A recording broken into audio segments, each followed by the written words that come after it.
2007 program pendidikan PGSD semester 1 di Universitas Terbuka. Di sini saya bertugas untuk mewawancarai salah satu guru dari sekolah dasar untuk memahami tentang PPK atau penguatan pendidikan karakter, dan salah satu pembina pramuka, salah satu pembina kepramukaan.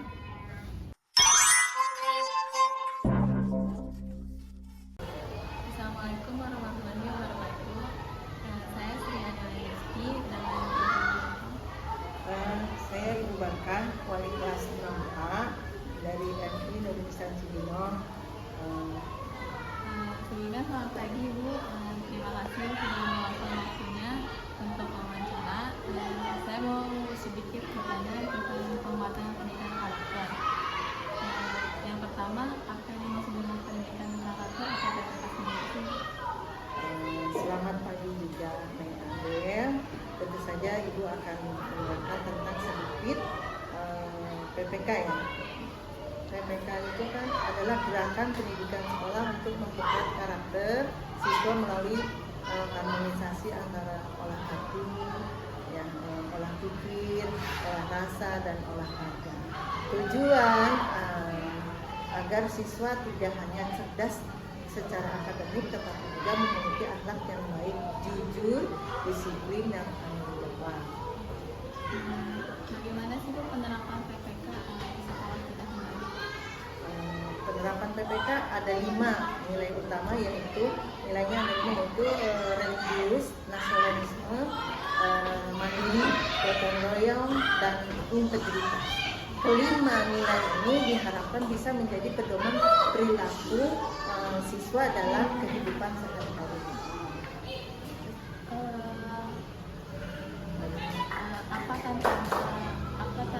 Bagaimana penerapan PPK di sekolah?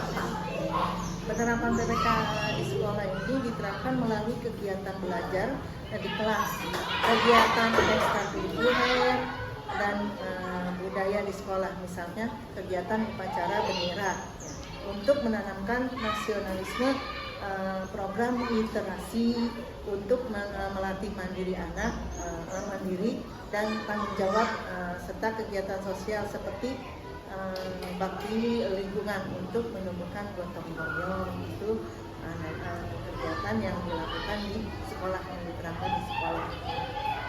Tantangannya sendiri apa sih untuk PPK? Tantangan PPK itu tantangannya adalah konsistensi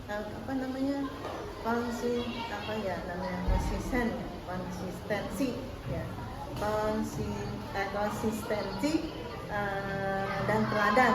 Kadang-kadang siswa itu masih sulit yang membiasakan sikap disiplin, sikap atau jujur, dan guru harus menjadi contoh nyata agar nilai karakter tersebut bisa ditanamkan dengan kuat.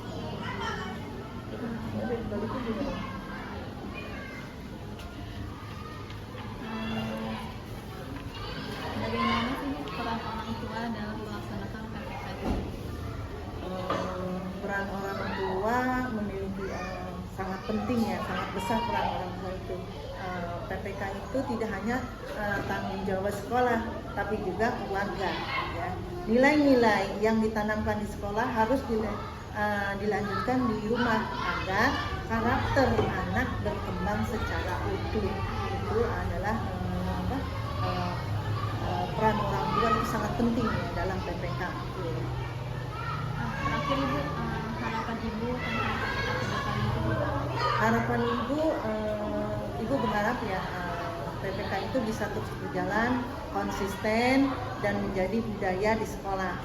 Dengan karakter yang kuat, siswa akan tumbuh menjadi generasi yang berintegritas dan siap membangun bangsa. Itulah PPK yang harus diterapkan di sekolah. Terima kasih Ibu sebelumnya atas wawancaranya. Semoga wawancara ini bermanfaat untuk saya sendiri dan untuk Ibu. Sama-sama Adela, semoga wawancara ini membantu kamu memahami pentingnya pendidikan karakter.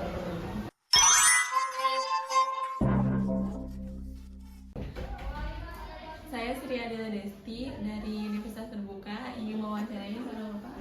Ya, saya perkenalkan nama saya Irham Kardianto, saya pembina pramuka dari gugus depan MI Nur Lisan dengan nomor gudep 19285 dan 19286, tepatnya berada di Kuartir Ranting Cibinong, Kuarcap, Kabupaten Bogor. Pertama saya sedikit mau bertanya apa sih itu tentang kepramukaan itu sendiri, Pak? Boleh. Kalau kepramukaan itu adalah sebuah pola pendidikan atau upaya untuk membentuk kesadaran peserta didik terhadap yang namanya minat, penumbuhan karakter yang dikemas melalui kegiatan, bisa berupa nantinya kegiatan yang bersifat outdoor atau melatih motorik. Jadi banyak macam-macamnya yang ada di pendidikan kepramukaan. Bagaimana peran kepramukaan dalam pelaksanaan di kurikulum Merdeka?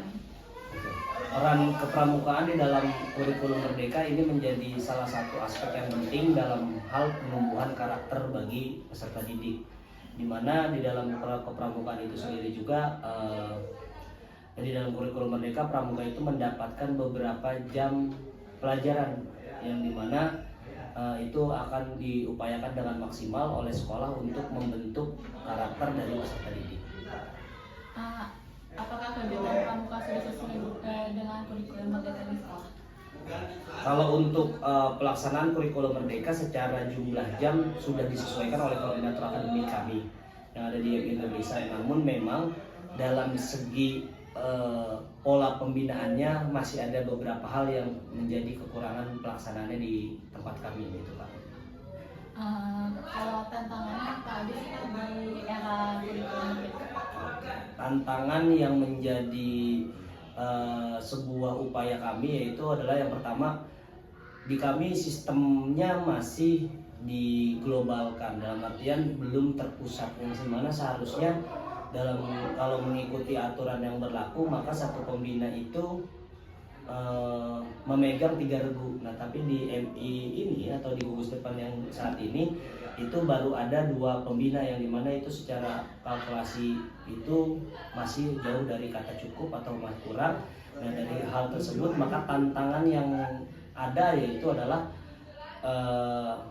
memotivasi anak agar bisa mengikuti kegiatan dengan baik. Menurut Bapak, apa manfaat buat kegiatan pramuka bagi siswa? Manfaat yang terasa bagi siswa itu adalah yang pertama, siswa menjadi lebih cenderung kreatif ya, karena dituntut kreatif di pramuka. Salah satunya adalah beberapa hal dalam beberapa penyampaian materi yang saya lakukan itu ada yang keterkaitan dengan keterampilan. Lalu juga manfaat yang bisa dirasakan oleh siswa adalah siswa mampu memanajemen harapannya.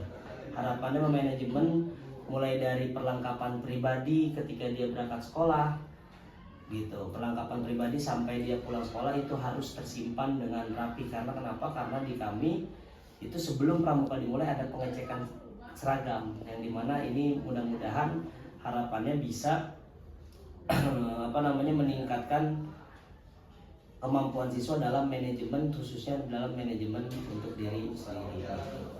Terakhir, apa harapan Bapak untuk pendidikan kepramukaan di masa depan? Harapan saya terkait dengan pendidikan kepramukaan di masa depan, pramuka bisa terus berinovasi untuk terus mencetak siswa-siswa ataupun peserta didik yang mempunyai semangat bergotong royong, itu yang pertama. Lalu yang kedua adalah ceria serta harus bisa beradaptasi secepat mungkin dengan teknologi yang saat ini berkembang, gitu. Sehingga harapannya nanti mungkin saja dengan beberapa teknologi yang ada di saat ini bisa disinkronisasi dengan beberapa metode kepelatihan ataupun kepramukaan yang mungkin saat ini sedang dirancang oleh Pusat Pendidikan dan Latihan atau Pusdiklat, baik itu di tingkat nasional, daerah ataupun cabang. Mudah-mudahan sih harapannya seperti itu ya. Baik Pak, terima kasih atas wawancaranya. Semoga ilmunya bermanfaat untuk saya dan teman-teman yang lain. Siap, terima kasih juga Kak Adel.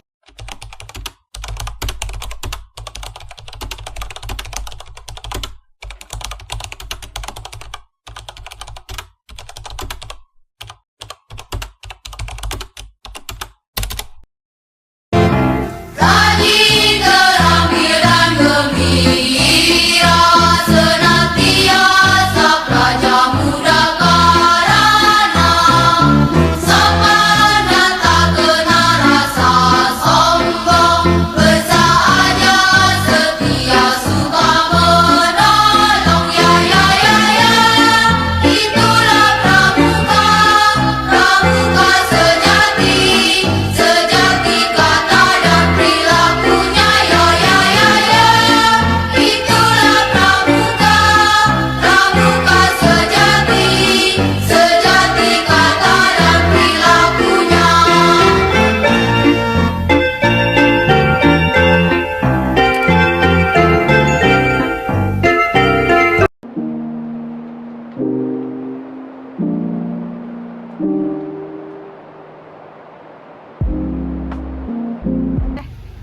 Sekian hasil dari wawancara dan kegiatan-kegiatan kepramukaan di sekolah Emi Nurul ini.